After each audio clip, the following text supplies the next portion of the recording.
But we got a caller here. We're going to open up for callers. Let's get to AJ. I'm sorry, Tyler. Tyler's saying, have Reed come in for you 6 to 8. Yeah, it's not a bad idea, Tyler. Get to sleep in a little bit. Okay, let's get to AJ from Virginia. You wanted to talk to the gang. AJ, go ahead. You're live. Would be good radio, too. Yes, I heard you talk to Morgan Griffiths the other day about this Obama doesn't care thing. And then also, again, to Mr. Dooley this morning, I think you've fallen into a trap with the Republicans again, and I'm a staunch Trump supporter. I have voted for Mr. Griffith a couple of times since we come under his district. But this thing of kicking this Obamacare down the road to the midterms and trying to use it to draw out voters, we've been through this. Us people that have supported the Republicans for how many presidential terms and congressional terms now. Just think back when Obama got put in, and then the next election, we voted them all in there in the Congress. They told us they would get rid of it, and then the traitor, John McCain, left us stuck with it. So now they're talking, what was presented the other day, you and Mr. Griffith discussed, was, using this as a midterm thing, okay? And everybody's feeling sorry for everybody that's, got to budget this right now after, on January 1. We've been paying for this now for a decade and a half, and we've had no breaks. And we're having to support, there are a few people, there are some that need it, but there are some that need to just work a little harder and make a little more money, like us people that are having to pay for all of this are having to do. So they're going to use this, and they're going to say, "Oh, we'll do this," when you get us in next time, or they'll put some kind of little plan forward, but they're not helping people, till the next election. Well, two things will happen: either the Democrats will win on it because the Republicans have, just drug their heels again, or the Republicans will get in there and say, well, we just don't have enough votes, or some rhino will vote against us constituents again, and we'll still be stuck with it. I think Mr. Trump needs to right now, today, start having a news conference every day and telling all of these senators and congressmen, I'm not going to sign a bill to keep putting this on these people that are having to pay for it. You stay in session. You shouldn't have went in. The Republican Congress should not have went home during the shutdown. They knew about this. They should have stayed in there and been working on a plan. AJ, I'm not going to dispute any of that, and I understand the ideological, emotional aspect and practical aspect of your argument, and you're very articulate in presenting that. Here's why I have a different view, okay? The person whose health care right now through Obamacare is $400 is going to get a bill, if we don't do this, in January for $850 or $750. And see, that family doesn't know how they got there. They don't. Obamacare was 2010. That's 15 years ago, as you pointed out. All they know is they were paying $400. Now they're paying $780. They don't have $780. They're not budgeted. So they dropped their health care, and they vote in the Democrats who are screaming about it, and they hit Republicans over the head with a cudgel for the next 8 months. We've been through this in 2018. It's a failed policy. It's a failed political position to take. So our position is very clear, right? Extend it for a year, put income caps on it so people that are making $600,000 aren't getting a subsidy, was never meant for them. Also put a $5 new re-enrollee fee. 20% of the people that are automatically re-enrolled by the Dems don't even exist. That money's going straight to insurance companies with nobody to insure. That's going to bring the costs down. That will give Republicans in the midterms 12 months to come up with a way to legitimately help fix Obamacare. If you do nothing now, and present an ideological argument. Republicans are doomed.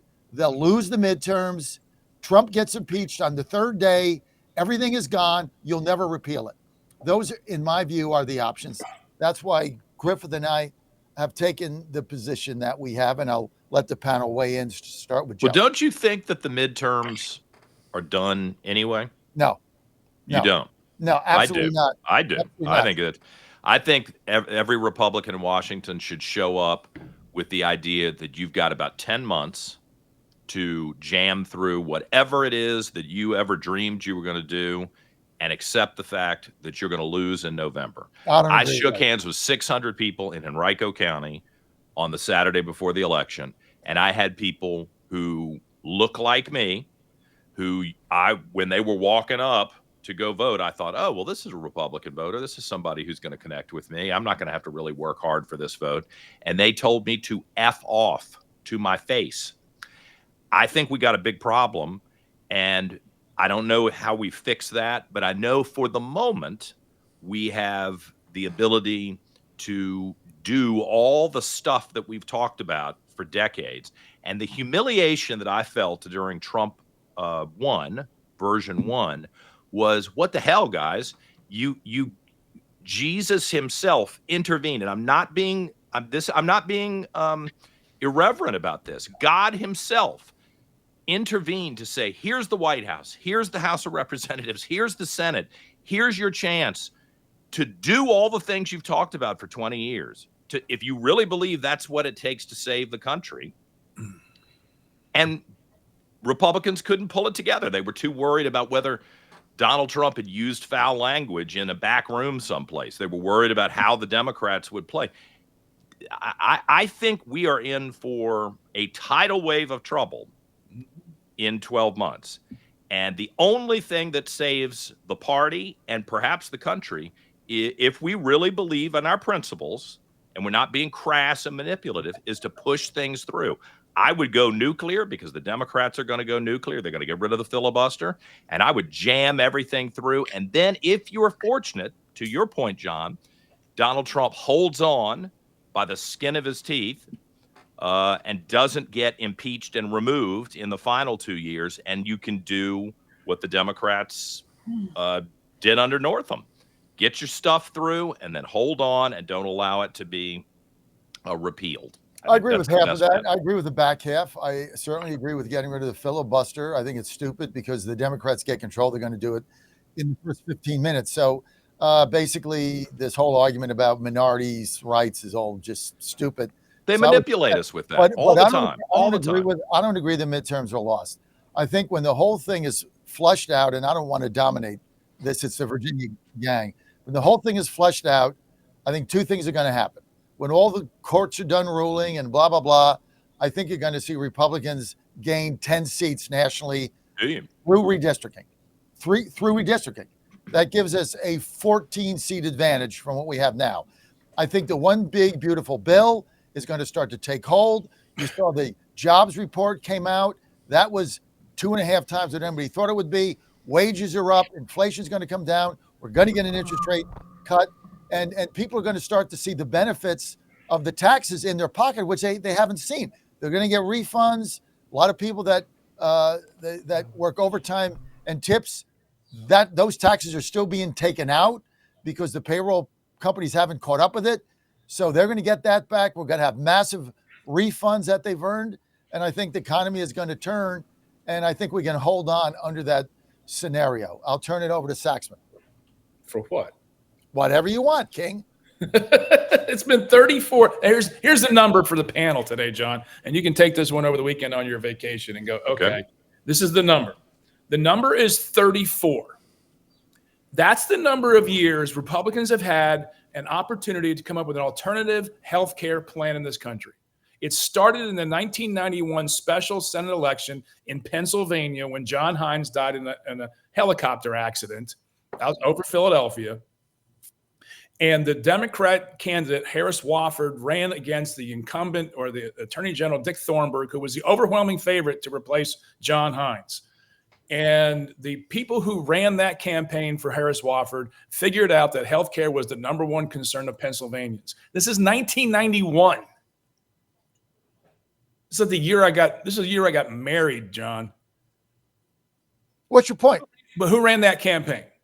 What's your Miguel and Carville? Here's my point, John. And this is what Republicans haven't quite figured out for 34 blanking years. You need an alternative, and you got to stick to it and sell it. You can't wait another year to get it across the finish line. It's asinine to continue down this false narrative like, oh, we've got a great plan. No, you don't. You don't have crap.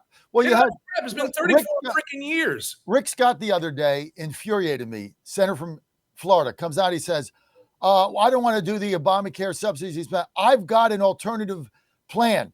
It's 3 weeks before Christmas. If you had a plan, why didn't you present it in February?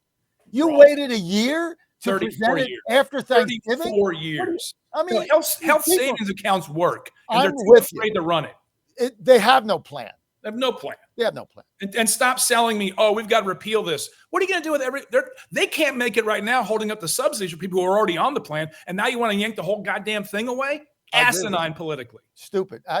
Saxman and I were on the same page. That's why he's the king. Joe, what do you think of this mess? You have a habit, and I say this respectfully, of making prognostications based on what you hope will happen. Confirmation. Not on what the empirical evidence shows. For example, when we were looking at the race in the final hours for the statewide race, and I gave you my predictions for AG, LG, governor, you threw your hands up in the air and said, stop it, Joe. Mieres is going to win by 10 points. All right. You threw your hands up in the air and said, it's a close race for governor.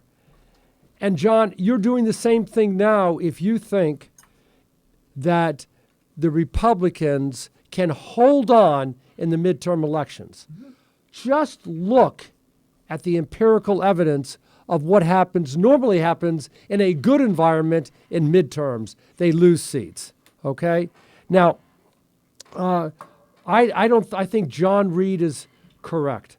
I think that the midterms are going to show a huge shift to the Democrats. By huge, I mean as much as given where they are now at 10 seat delta. Irrespective of the redistricting that takes place in Texas and in Missouri and North Carolina, irrespective of what the courts do, the environment is not there for Republicans to do well in the midterm. John, I'm not sure, John Reed, I agree with you that you slam and ram things through just because you can. There has to be a bit of restraint. I'm going to stop for a moment, but I do want to come back, and I want to be critical of the Democratic Party and the one-party rule and what can happen at the appropriate time. Well, here, let me say this. Watch what the Democrats in Virginia are going to do in January and February. And then we'll watch Abigail Spanberger sit there and go burn through a whole bunch of pens as she signs all the stuff that Glenn Youngkin vetoed. That's what I think is going to happen. And I can't blame them. They know Democrats are smart. I think that they are playing to win. And they are figuring, hey, we're going to get this stuff through in year number one. Everybody will complain. John Reed will be on the radio screaming and yelling about it. But who gives a damn? We've got 2 years before we've got to defend this, and we're going to get it done. And then as long as Abigail stays in the governor's mansion, even if we came back roaring back with a huge tidal wave of a win, which I guess is possible, she'll sit there and say, no, I'm not going to allow a repeal of anything, no matter how unpopular it is.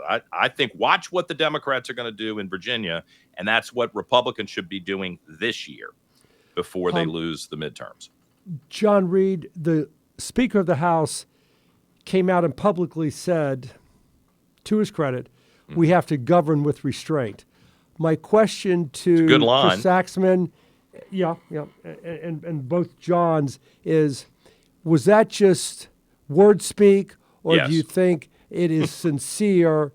And do you think that the Speaker, who controls the flow of legislation through the House, can operate with restraint? Chris, interested in your thoughts first. On which part, Joe? On whether or not the speaker can govern with restraint and not do what John Reed said he thinks is going to happen. They're going to ram through every liberal position they can. You guys are funny. This is a funny show. Okay, we'll do it your way. No, the reality is the Senate and the House are gonna do well. Let's pass the bill out, but we got to make sure it's get killed in the Senate and vice versa. They're gonna develop. This is what happens in a very large majority caucus. This the nature of the General Assembly. And they're also going to try to kill bills in the subcommittee, which we did. And that's how you survive year to year to year. And you don't jeopardize your majority and you maintain your brand. But every year you have to swallow a toad.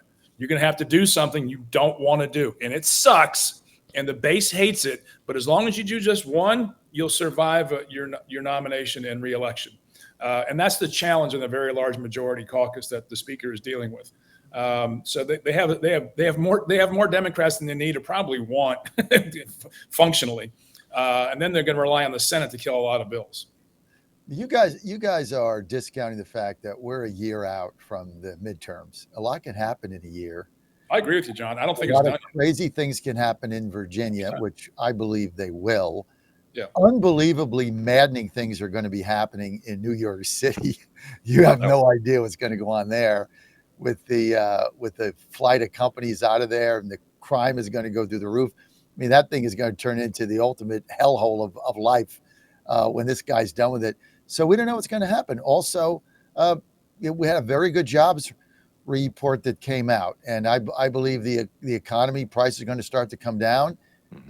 Eventually, Jerome Powell's going to have to lower rates, or Trump should fire him. But a lot can happen. Let's get to Sean in Newport News. Sean. I agree, John. I agree with you on the economic front. Who knows?